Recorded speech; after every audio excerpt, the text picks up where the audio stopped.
embajada de Irán en Ecuador, pues me tiene fichada, me perseguida, claro, o sea, por supuesto. Llegaron a decirle al Congreso en Ecuador que yo era una espía de la monarquía.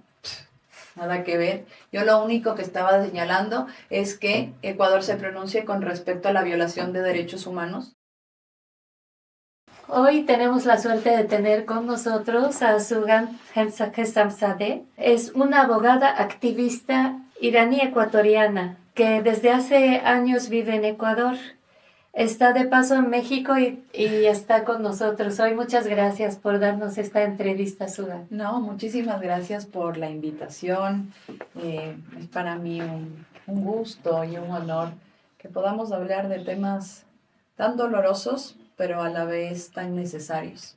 Y también el hecho de que seamos mujeres facilita eso, ¿no? Sí. Suganda, en estos momentos y desde hace 3 semanas, Irán está en guerra con Estados Unidos e Israel. Y saliste en una entrevista diciendo, agradezco a Israel y a los Estados Unidos. ¿Por qué, Suganda? Fíjate que Irán, desde la Revolución Islámica, es decir, desde la Revolución del 79, ha tenido 7 levantamientos fuertes. 7. El ojo público, el spotlight mundial ha estado en estos últimos 2. Me refiero al 2022 con Mahsa Amini, con la muerte de Mahsa Amini, esta chica kurda, la cual la mató la policía de la moral. Y luego con el levantamiento y esta fuerza social, esta situación que ocurrió desde diciembre y enero, de diciembre del año anterior, enero de este año, donde el régimen mató a 40.000 personas en 2 días y dejó 300.000 heridos. Incluso hay data suficiente que demuestra que los médicos que estaban atendiendo a los protestantes igual los mataban. Hay muchos médicos que dicen que estaban atendiendo heridos en lagunas de sangre. Fue un horror lo que sucedió en enero. En la historia han existido masacres, conocemos de eso, ¿no? Pero no hay data que demuestre que en esta temporalidad, es decir, en 2 días, se haya matado tal cantidad de personas y hayan quedado tantos heridos. Sé que han existido otras muertes, genocidios, etc. Estoy consciente, pero me refiero a la temporalidad y la situación. El régimen de los ayatolás, y en ese momento Jamenei, dio la disposición de que hay que matarlos a todos hasta que se cansen y vayan a sus casas. La gente en la oscuridad salía a pelear por algo mínimo, que es la dignidad. Eso es lo que se pedía. Entonces, cuando yo me refiero a la ayuda, me refiero a que se buscan salvadores o que los iraníes no podemos hacerlo solos. No me refiero a eso. Me refiero a que si el pueblo ha intentado democráticamente derrocar a un régimen que ha transgredido sus derechos durante 47 años y lo único que ha encontrado son masacres, ríos de sangre, ¿cómo no decir? ¿Sí? ¿Cómo no decir que se necesitaba algún tipo de intervención? Una intervención que tampoco es gratuita, porque Irán ha sido un país que ha dicho enfáticamente que Israel es un país que debe desaparecer. Lo ha dicho, ¿no es cierto? El régimen, sí. Y por otro lado, en lo que se refiere a Estados Unidos, fíjate que en Irán, donde en su momento fue la embajada de Estados Unidos, está pintado pues la bandera, pero en lugar de las estrellas están alambres de púas. A los niños y a las niñas en las escuelas, antes de que inicien su día, ¿cuáles son los cánticos que se les obliga a decir? Muerte a Estados Unidos, muerte a Israel. ¿De acuerdo? Todo este contexto para señalar que no es gratis, o cuando la gente, veo muchos comentarios que dicen, ay, pero es que se están metiendo ahí por su petróleo. A ver, nosotros no somos ninguna personas ingenuas. Nosotros entendemos cómo funciona también a nivel geopolítico el mundo. Si es que Irán no fuera el país que es, que tiene a nivel estratégico pues esta ubicación, el estrecho de Hormuz con el 20% del petróleo mundial que pasa por ahí, pues obviamente no habría esa intención detrás de intervenir este país. Ahora, ¿Por qué me refiero a este agradecimiento? El mundo no hablaba de eso.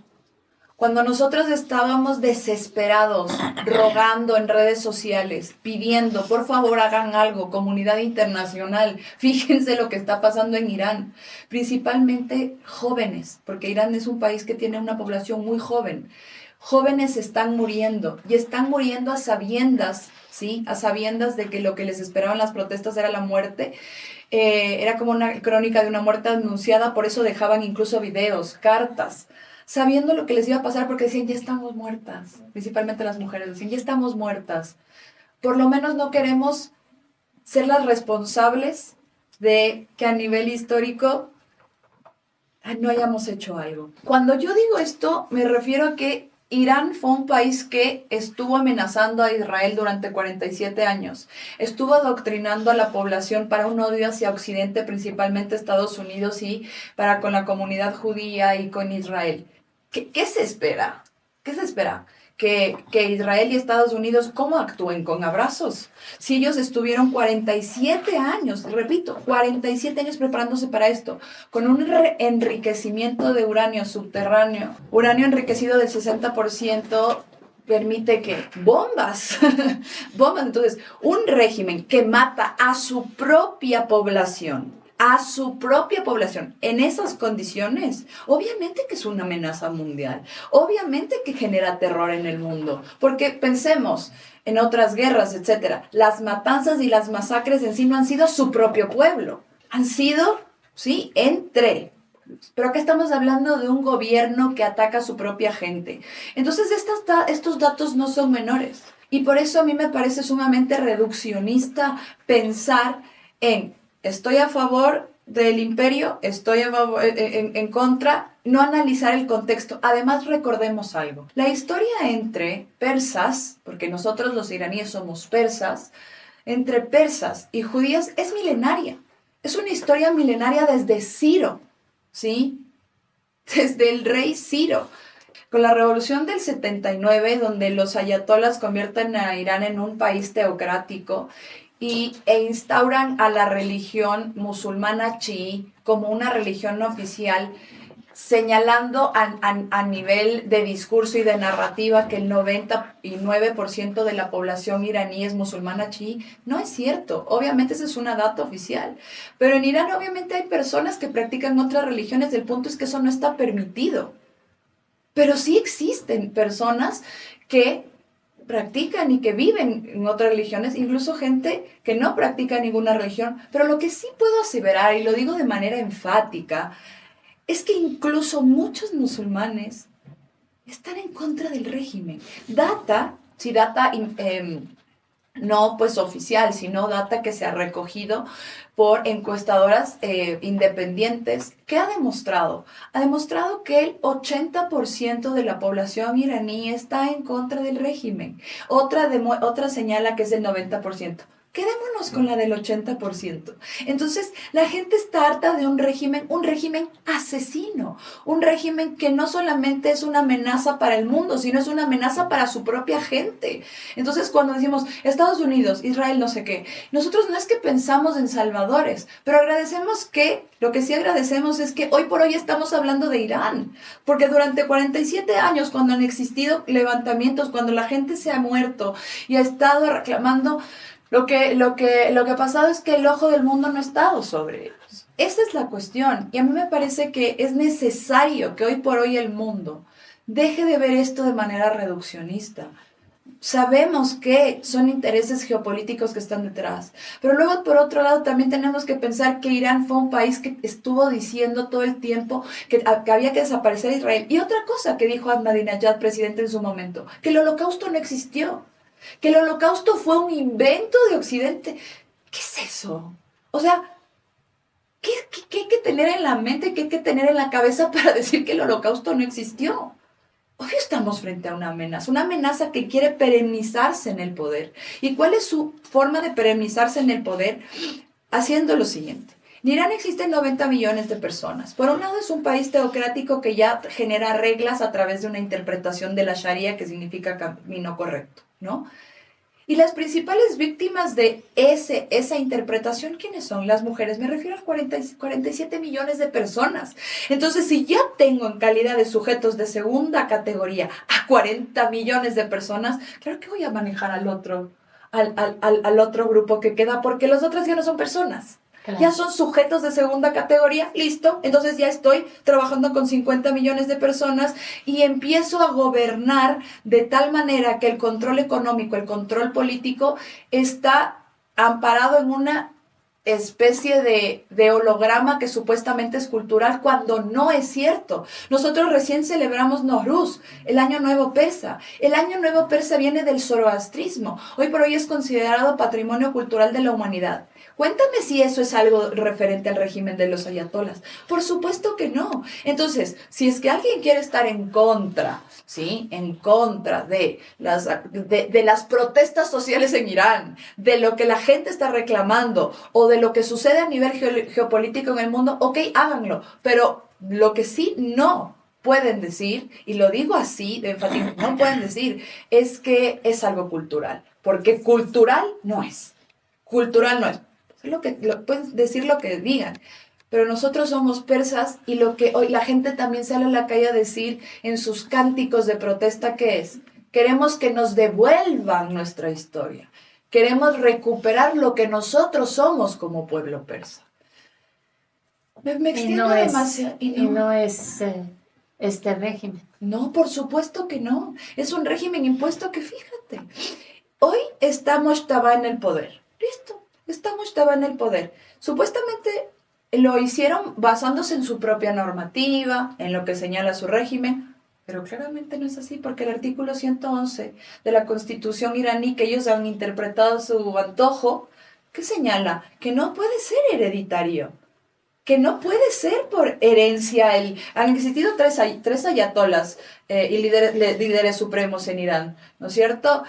Khomeini, en su momento, Khamenei, que era el discípulo de Khomeini, y hoy por hoy su hijo, Mojtaba. Pero Khomeini y Khamenei estaban cumpliendo con la línea que establecían para la elección del líder supremo, pues sí, porque era el discípulo. Pero luego el hijo no. Ellos mismos se van en contra de sus normas, no dicen nada. Ah, no, pero para castigar a las mujeres, ahí sí la interpretación a capa y espada, para castigar las existencias. Las niñas son penalmente responsables o civilmente responsables, administrativamente responsables desde que tienen 8 años, 9 meses. Se pueden casar desde los 13 años. Y si es que tienen el permiso del padre, pueden casarse incluso desde los 8 años, 9 meses. Entre otras atrocidades, que existe una policía de la moral, ¿no? Que, sí, mira, las dos ahorita estamos utilizando maquillaje, estamos pintadas los labios de rojo. Si es que nosotros caminamos por las calles de Teherán y la policía, pues de Irán en general, y la policía de la moral nos aprende, nos pueden obligar o nos obligan a quitarnos el maquillaje. Eso es un acto de humillación. Es un acto de humillación, ¿por qué? Porque coarta las libertades del individuo. Y eso en el mejor de los casos, que nos hagan quitarnos el maquillaje. ¿Por qué? O si no, golpes. O nos llevan a los centros de reeducación. Unos pelitos velo, como sí. El caso de Mahsa Amini. Mahsa Amini era una niña religiosa, una chica religiosa, que estaba puesta a velo y que quería conocer Teherán, que era kurda. Y quiso conocer Teherán y mira lo que le encontró la muerte por no usar el velo como correspondía. ¿Y sabes dónde la golpearon? La golpearon en la cabeza. Los golpes fueron en la cabeza, por eso es que se quedó en terapia intensiva. ¿Por qué? Porque supuestamente en la cabeza es donde ella tenía el problema. Porque en la cabeza es donde necesitaba esa reeducación. Luego yo veo videos en redes sociales y dicen, ay, es que esta es información falsa y que se están inventando. Miren tal video de estas mujeres sin usar velo. Están haciendo actos revolucionarios. Claro que hay mujeres en Teherán que están caminando sin velo, pero a sabiendas de qué? De que están rebelándose contra el régimen y que saben que si las aprenden las pueden castigar e incluso matar. Claro que van a ver videos de mujeres sin velo. Por supuesto que van a verlos. Pero el punto es que hay un castigo para ello. ¿Por qué? Porque no es opcional. Porque incluso como extranjera tienes que utilizar velo. Entonces, por favor, ¿qué necesitamos hacer? Necesitamos discernir la información. Necesitamos entender que esto no es algo opcional, que la vida de las mujeres está legalmente establecida para ser sujetos de segunda categoría. No nos estamos inventando nada. Hay otros países en Medio Oriente donde las condiciones de las mujeres también son cruentas y terribles. No, por supuesto que sí. Pensemos en Afganistán, pensemos en el régimen talibán, ¿no? Donde las niñas ni siquiera pueden ir a la escuela desde el año 2023. Por supuesto que sí. Donde no existen maniquíes con forma de mujer, están tapados con bolsas de basura. ¿Para qué? Para no incitar a los hombres. Un país donde el único momento en el que las mujeres caminan adelante de los hombres es en los campos minados. Por supuesto que sí, pero eso no es justificación.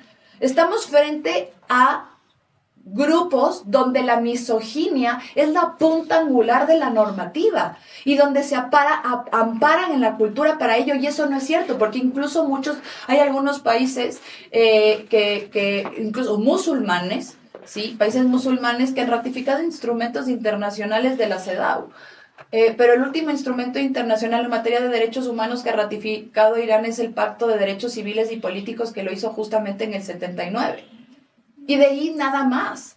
Pero participan de espacios de derechos humanos bajo una narrativa ¿de qué? De que esto es una cuestión cultural. No, lo que se necesita es ser portavoces afuera, porque ahí cortan el internet, ¿sí? Ellos hoy por hoy dicen, no, es que lo que existe es que por seguridad nacional es que cortamos el internet. La gente tiene muchos VPNs para poder comunicarse. Porque el internet lo cortan, restringen o también lo vuelven mucho más lento, ¿ya? Pero no es desde este momento de la guerra. Lo han hecho cuando han habido levantamientos sociales. Lo han hecho cuando la gente ha salido a protestar. Entonces hoy escucho mucho en medios la narrativa de no, lo han hecho para protegerse por un tema. El que no haya comunicación en un espacio de guerra es incluso un crimen de lesa humanidad, es un crimen de guerra. Entonces, el hecho de que lideraban estos espacios de la ONU desde la muerte de Mahsa Amini, y ha sido el activismo y la fuerza externa tan grande porque esto es algo liderado por mujeres, ¿sí? Por mujeres, y no solamente mujeres que están en contra del velo, sino muchas mujeres con velo que salen a protestar, que lo que dicen es: necesitamos que nuestras hermanas tengan la libertad de elegir o no, de que si quieren usarlo, lo usen, y si no quieren usarlo, no, que en las escuelas no se les obligue a las niñas, o no se las golpee, o no se las intoxique, porque data suficiente de que han intoxicado a niñas que han estado protestando. Hay videos de niñas pequeñitas que salen con un pañuelo a protestar. Quiero pensar en este video, o cuando se hablan de estos temas del bombardeo a la escuela, ¿no es cierto? Que se dio y donde murieron muchas niñas. De acuerdo, entiendo. ¿Es algo reprochable? Claro. ¿Quién no lo va a reprochar? ¿Cómo no se lo va a reprochar en su momento? ¿Sí? Se hablaba de fake news porque lo que pasó es que se empezaron a utilizar imágenes que no eran de Irán, sino que eran de Kabul, de un bombardeo que se dio en Kabul, etc. Incluso yo misma señalaba que esas imágenes específicas que estaban saliendo eran fake news. Pero hoy por hoy ya sabemos que las muertes de estas niñas sí se dieron. Ok, entiendo. Pero yo también quiero que pensemos en el 8 y el 9 de enero, donde murieron 40,000 personas, y ahí habían niños, claro. ¿Habían bebés? Claro que sí. Habían bebés. Sí, claro, habían bebés, habían niños, porque había gente salieron con sus hijos. ¿Quiénes creen que se murieron en los hospitales? No sé, quiero preguntarle a la gente. Fíjate que la guerra de Ucrania y Rusia ha dejado hasta ahora 14,500 muertos en 3 años y medio. Aquí estamos hablando de 40,000 muertos en 2 días y 300,000 heridos. ¿Por qué no hablan de eso? Y me indigna y me duele. Escuché que les disparaban en el ojo, sí, el ojo para dejarlas marcadas. Por supuesto. Y también hay muchos cuerpos que yacían en los hospitales con por ejemplo, las vías, etcétera, de que les estaban atendiendo y luego les daban el tiro en la frente. A ellos, a las víctimas y a los médicos. Obviamente con un mensaje detrás. Cobraban los cadáveres. Los cadáveres, claro, para que tú recuperes a tu muerto, a la persona fallecida, te cobraban $5,000. $5,000 en cuerpos que yacían, ¿sí? Que yacían ya en el piso y que la gente tuvo que ir a identificar. ¿Y sabes qué hizo la gente? Y que eso, te juro, me hierve la sangre. Lo que hizo la gente fue no llorar a sus muertos. ¿Sabes lo que hicieron? Enterrarlos. Bailar con lágrimas en los ojos, sí. Bailar con lágrimas en los ojos. Pero reconocerlos como héroes nacionales. Y me dan hasta ganas de llorar, pero bailaban. Porque decían, no vamos a permitir que sientan que han vencido. Que nos han vencido. Entonces, ahora, que fue el Año Nuevo Persa, el 20 de marzo, el Año Nuevo se vivió distinto. Se vivió distinto porque las fotos de todas estas personas que se han llegado hasta reconocer, porque hay otras que ni siquiera se sabe, que hasta ahora se sigue, hay mucha gente que se ha enterado en las pancartas de las protestas. Por ejemplo, la diáspora se ha encargado de, se ha enterado de sus muertos, ¿no? Como ya viendo en las fotos. Y en Nowruz ahora lo que se ha hecho es ensalzar lo que han hecho. Esas vidas que fueron a propósito, que fueron a decir, ya estamos muertos y queremos que nos escuchen y que nos vean. Así que es sumamente doloroso y triste lo que pasa. Y a veces cuando hablo me ponen en redes sociales, no, es que esta quiere que le bombardeen el país. Por favor, esto es mucho más complicado que eso. No se trata de eso. Nadie está a favor de la muerte.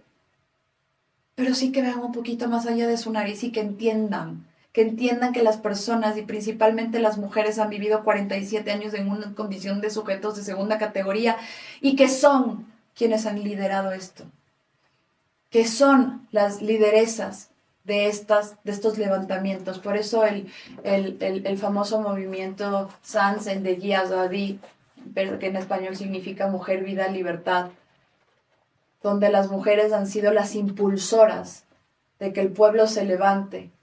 Y eso a mí me llena de muchísimo orgullo. También mucho orgullo es que eres abogada y has levantado la voz. Sí. ¿Te ha pasado alguna experiencia estando en Irán alguna vez que quieras A ver, contar? yo era muy pequeñita cuando estaba en Irán.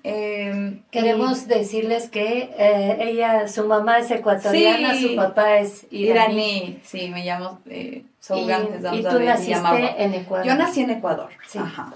Entonces, bueno, cuando iba de pequeñita con mi papá a Irán, tenía 10 años la última vez. Y yo... 10 años. Sí, y yo estaba en el avión y vi que una señora no se podía bajar del avión. Y yo le pregunté a mi papá, ¿pero qué pasa? ¿Por qué no se puede bajar? Y luego las azafatas le dieron una cobija de las del avión y le dijo, porque no puede. Y yo le decía, papá, pero esta señora es turista. Y mi papá decía, es que no es opcional. Hay que usar velo. Listo. Entonces yo tenía que usar velo y en algún punto le dije, ¿pero por qué yo no? ¿Y por qué mis primos no? Y mi papá me dijo, es que eres mujer. Entonces era muy niña, pero decía... ¿Tus primos en Ecuador? No, mis primos en Irán. Ah, en Irán. Claro, los hombres. Los hombres. Sí. Entonces yo decía, pero, ¿por qué? Si yo no soy musulmana, tú no eres musulmán, ¿pero por qué? Mi papá decía, porque así son las leyes, así son las reglas. Y eso fue algo que caló en mí para hacer lo que hago ahora, ¿no? Desde ese día dije, quiero ser abogada, pero quiero abogar por una causa. No quiero ser la abogada de tribunal, no, quiero que esto sea el motor de mi vida. Y por eso me dediqué a lo que hago. Entonces, yo específicamente en Irán no viví que me castigaran o algo, pero sí viví el hecho de sentir que era diferente que mis primos. Entonces, imagínate lo que viven las niñas allá. No, son cosas espantosas. Lo que sí vivo en Ecuador es que luego, desde lo de Masamini, yo hice mucho activismo, algunas cosas, y la embajada de Irán en Ecuador, pues me tiene fichada, me perseguida, claro, o sea, por supuesto. Llegaron a decirle al Congreso en Ecuador que yo era una espía de la monarquía.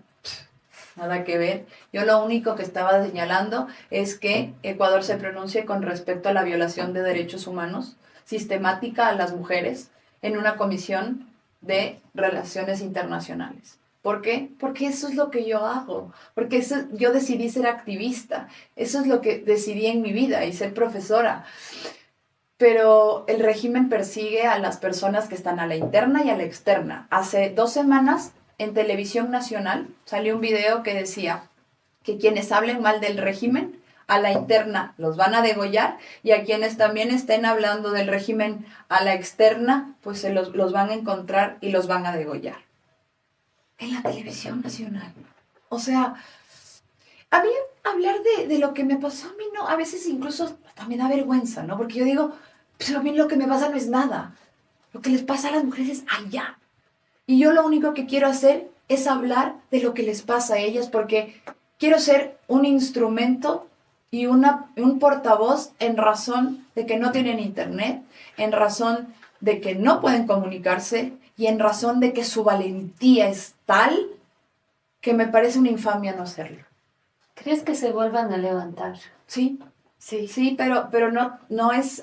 Porque fue la represión tan dura, dices 40,000 personas, exacto. Bueno, falleció el hermano, falleció el novio, falleció... Correcto. Pero, ¿qué pasa?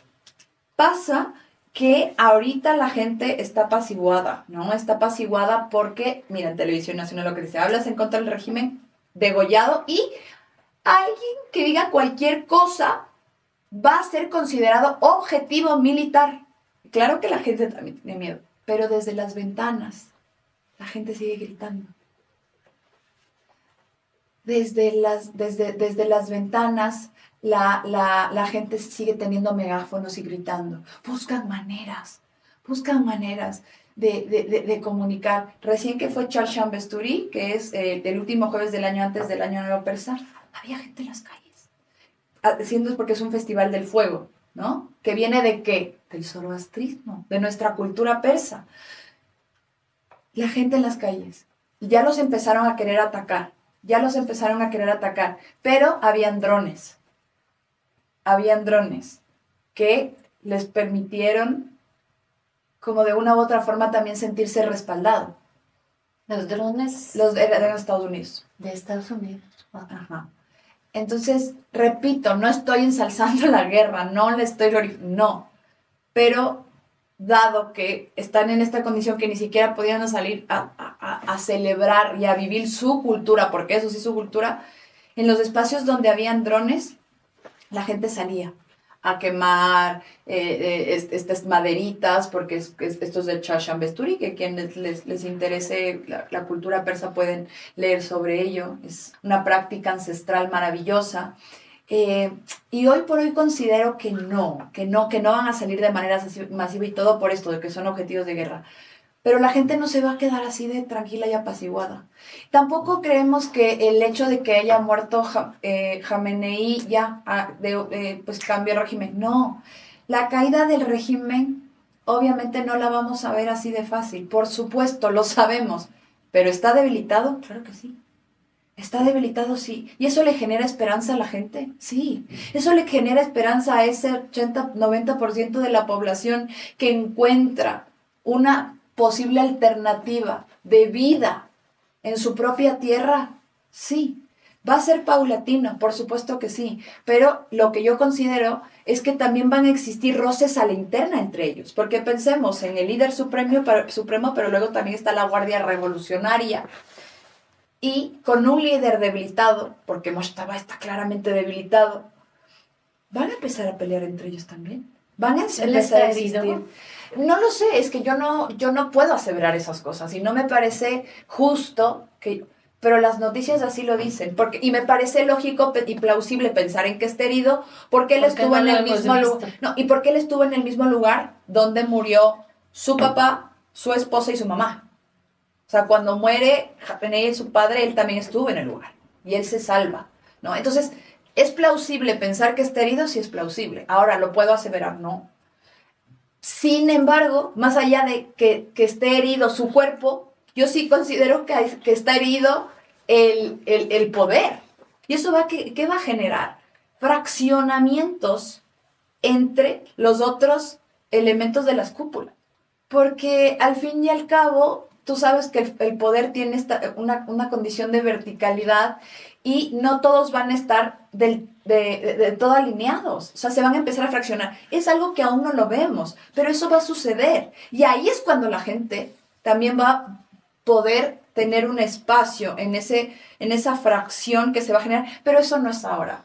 Eso va a ser algo paulatino. Mentalmente se pensó que esto iba a ser una guerra corta, pero ellos están empleando una suerte de resistencia o de manejo de lo terrestre, ¿no es cierto? Porque Israel, Estados Unidos están manejando el aire, pero ellos aún tienen el control de la tierra. ¿Tú crees que es posible con el aire tirar al régimen de los ayatolás? Es que yo sí creo que es posible, pero va a ser a largo plazo. Es que no va a ser algo que lo vamos a ver así de fácil, porque, repito, es gente que estuvo 47 años y además que estuvo financiando a Hamas, que estuvo financiando a Hezbollah, los hutíes. ¿Para qué? Para esto. ¿Quiénes crees que mataron a las 40,000 personas del 8 y 9 de enero? Pues ellos.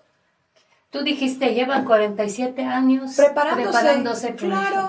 Claro, llevan 47, ¿por qué? Porque ellos eran quienes estaban confrontando a Occidente, ellos eran que, sí, nosotros tenemos bomba, no sé qué, bla, bla, bla, hasta que en la guerra del año pasado, la de los 12 días, se dieron cuenta que no tenían tal cantidad de armamento que decían tener, algo así como lo que sucedió en la Guerra Fría con Rusia y Estados Unidos, que los rusos decían tener X cantidad de armamento que no era real. Lo mismo les pasó, y ahí es que empezaron a debilitarse.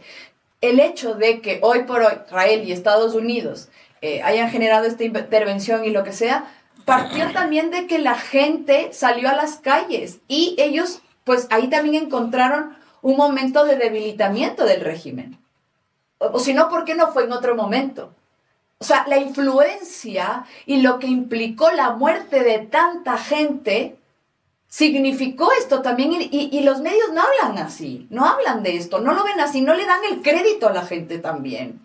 Bueno, era también porque iban a llegar a la bomba. No, por supuesto, o sea, tienen un enriquecimiento de uranio, ¿para qué es? ¿Para la medicina? ¿Cómo que para la medicina?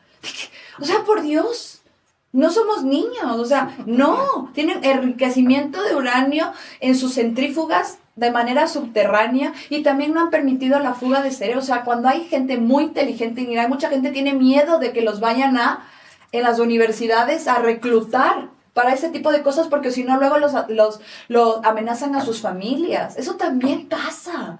O sea, imagínate ser una persona brillante en la universidad y tener terror de que vean que eres un gran físico, que eres un gran químico, porque te van a llevar y te van a reclutar de tal manera de que no puedas salir al extranjero y que tengas que trabajar ahí. O sea, esas cosas suceden. ¿Qué va a pasar con las atletas, las atletas que estuvieron en las Olimpiadas y no quisieron? No, las futbolistas. Sí.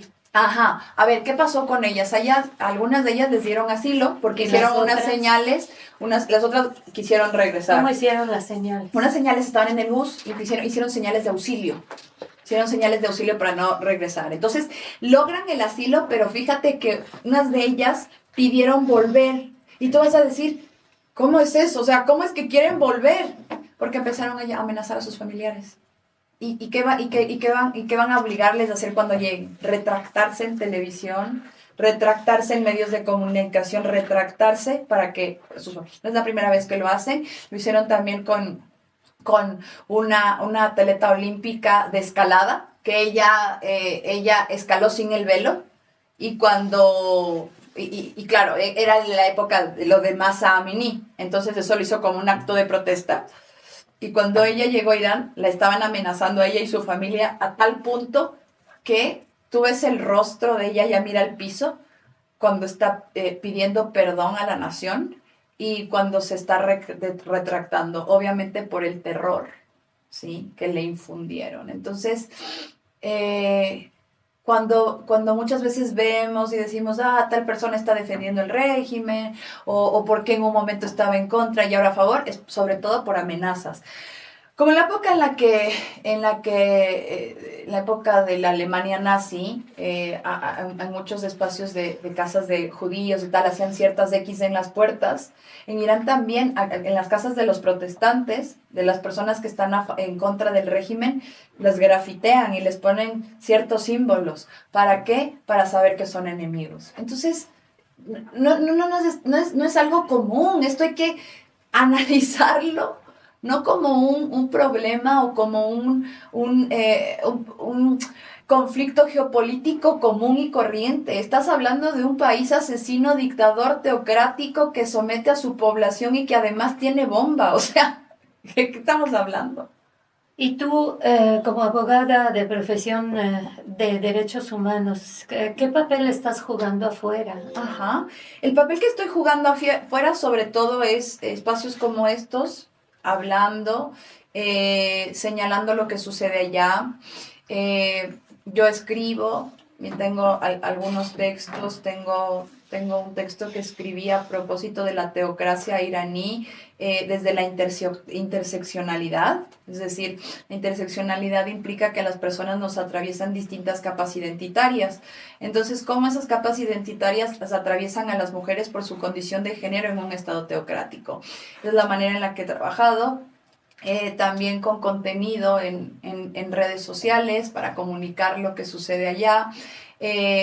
También escuchando lo que dicen mis familiares y tratando de comunicarlo, porque eso es lo que se necesita. Entonces, no es poca cosa tener miedo también que se pueda morir tu familia todo el tiempo, No, claro. ¿no? Por supuesto. Entonces, cuando dicen, ay, no, es que ella pide que le bombardee. No. Pero fíjate que la gente dice, le tengo más miedo al régimen que a las bombas. Eso salen a gritar en las ventanas. Le tenemos mucho más miedo al régimen que a las bombas. Entonces, obviamente vivir en condiciones de guerra es terrorífico, es doloroso, es triste. Pero luego, después de 47 años de vivir en esas condiciones, en la llamada telefónica a mi papá por parte de sus hermanos, sí, la estamos pasando mal, pero el régimen nos da más miedo, ¿no? Entonces, eso es lo que sucede. Entonces, a eso me dedico. Soy investigadora con temas de ciencias sociales. Siempre he trabajado derechos de las mujeres, pero principalmente los derechos de las mujeres en Irán a propósito de mi origen y de mi cultura persa. ¿Y si has tenido resultados? He tenido resultados positivos. ¿En qué sentido? Que hay muchas personas que dicen, no lo sabía. ¿Por qué? Porque la narrativa está tan manejada a Israel malo, Estados Unidos malo, Palestina buena, entonces Irán apoya a Palestina bueno. No se trata de buenos o malos. O sea, se trata de pensar, a ver, ¿Irán financia económicamente a Hamas? ¿Sí o no? Sí. ¿Hamas es un grupo terrorista? Sí. ¿Hezbollah es un grupo terrorista? Sí. ¿Los Houthis son un grupo terrorista? Sí. Es que no es de... Sí, es que Israel, gas, entiendo. Pero fíjate que incluso si es que Irán cae, deja de financiar a Hezbollah, podríamos hablar de unas condiciones mejores para la población civil de Palestina. Claro. ¿Por qué no lo analizamos así? ¿Por qué no analizamos que las personas que están en Gaza y que están en Palestina están en condiciones cruentas, duras, terribles, tristes, por supuesto? Pero también porque hay un financiamiento económico de Irán. ¿Para qué? Para que eso existe y que exista conflicto. Entonces, claro que producto del conflicto van a existir muertes por inanición, muertes por balas. ¿Por qué no lo analizamos así? ¿Por qué no analizamos que si es que este bulliador, porque es un bully de Medio Oriente, Irán, que maneja el estrecho de Hormuz, que se ha encargado de atacar a todos sus vecinos, que ahora sí anda tranquilito, ¿no? Pero que se ha encargado de atacar a todos sus vecinos, deja de financiar a los grupos terroristas, que son quienes se han encargado de matar a la población civil en Irán, pues obviamente vamos a poder pensar en una población civil con menos problemas de situación de guerra o de necesidad de condiciones humanitarias o de atención de condiciones humanitarias. ¿Por qué no lo analizamos de esa manera completa, sin este binarismo o esta narrativa improntada que afecta las vidas de las personas y que incluso muchas personas en Irán y mucha gente de la diáspora saca videos y que planteándose desde el yo soy iraní, mi familia está en Irán, quiero hablarlo y quiero que sepan que no es que estamos felices de la guerra, pero claro que necesitábamos que algo suceda. Necesitábamos que algo suceda a propósito de que no teníamos esperanza de nada porque el régimen nos estaba matando por meramente existir. Entonces, eso. O sea, que el resultado, y tú me preguntas sobre el resultado, si es que mínimamente hay algunas personas a las que, por ejemplo, este video les pueda llegar y puedan replantearse algunas cosas, yo siento que vale la pena. Y no busco nada más que esto, a mí no me financia nadie, absolutamente nadie me ha pagado $1 por decir las cosas que digo, si no lo hago por convicción y porque mi papá desde que soy muy niña me ha hecho sentir orgullosa de dónde vengo. Y amo mi cultura persa y estoy orgullosa de mi cultura persa. ¿Y tú amas a tu país? Amo. Y me siento tan adolorida por lo que sucede allá. Y créeme que es una cosa sinestésica, o sea, yo siento ese dolor.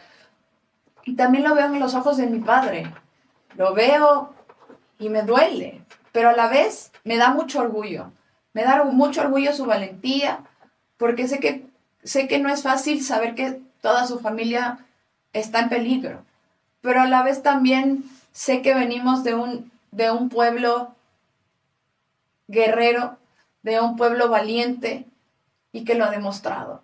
Así que vamos a seguir hablando y pueden insultarme en redes sociales todo lo que quieran, que no me importa. Y creo que eso es lo que puedo hacer. No, pues tú eres muy valiente, muy valiente. ¿Y tus padres no te han dicho alguna vez, oye, sí, ya párale, ¿no? Mi papá no. Ajá. Mi papá nunca. Y es una de las personas... Sí, porque eres mujer. Yo también, sé, ¿no? pero ya voy por el otro lado. Mi papá jamás. Él es mi inspiración, en este sentido es quien desde que era una niña o mientras caminábamos por las calles de Teherán me hablaba de nuestra cultura persa y me hizo sentir orgullosa. Y luego a medida que fui creciendo me hablaba de geopolítica y fue quien me inspiró para hacer lo que hago hoy. Influyó mucho para que yo me dedique a lo que me dedico, pero mi mami sí ha sido como, pues, creo que mejor le paras un poquito, ¿no? Y la entiendo, porque estos asesinos también han matado a muchos activistas fuera de Irán, a muchos, porque son eso, son unos asesinos, son unos mafiosos, eso es una mafia que obviamente quiere mantener el poder y sobre todo su mayor miedo es que la gente sepa lo que hacen, porque si la gente sabe lo que hacen, es inhumano pensar que eso está bien, indistintamente de la posición ideológica en la que estés, ¿no? Y hoy se veía como que Trump se iba a echar para atrás con la guerra, sí, por el precio del petróleo. Entiendo. Y todo. ¿Tienes así esperanzas de que sí se logre este cambio de régimen? Es que sí, mira, Trump hay muchas cosas que dicen eso, ¿no? Por el precio del petróleo, y obvio, porque su principal herramienta para seguir siendo estos buleadores, como digo, de Medio Oriente es el Estrecho de Hormuz, ¿no? Este sitio estratégico. No considero que sea tan fácil echarse así para atrás, ¿no? También porque esta operación de Trump, no puedo hablar de Trump, puede ser él, cualquier otro, quien esté liderando Estados Unidos, el hecho de que primero haya sucedido lo que sucedió en Venezuela con Maduro y todo, eso también era una suerte como de asegurar cierta cantidad de petróleo, ¿no? Ciertas reservas, porque pensemos en reservas que tiene Venezuela.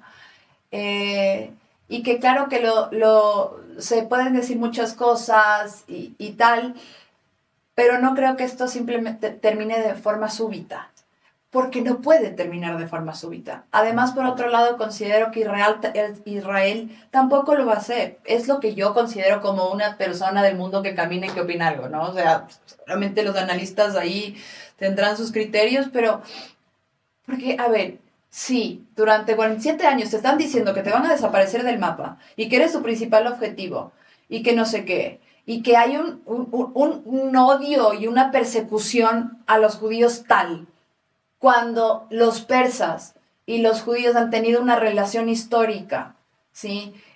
Como lo que ya decíamos desde Ciro, ¿no? No creo que se echen para atrás. O sea, cuando ha sido un país que ha vivido amenazando y que sobre todo es quien financia Hamas. Porque eso se sabe, porque sabemos eso. Y cuando hubo este conflicto fuerte de unos años, más fuerte de entre Israel y Palestina, cada vez que morían judíos, la cuenta oficial de Irán, de la República Islámica, ponía emojis de festejo y ponía uno K menos. Una cuenta oficial diciendo, o sea, si el mundo no ve esas cosas, entonces ¿qué va a haber? ¿Qué esperas? ¿Cuál es tu esperanza para Irán? Mi esperanza para Irán es que caiga el régimen. Esa es mi esperanza. Palabras de esperanza. Que caiga el régimen.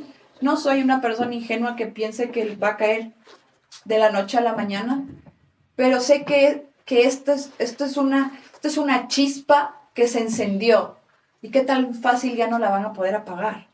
Ya no la van a poder apagar porque las personas lo dicen claramente.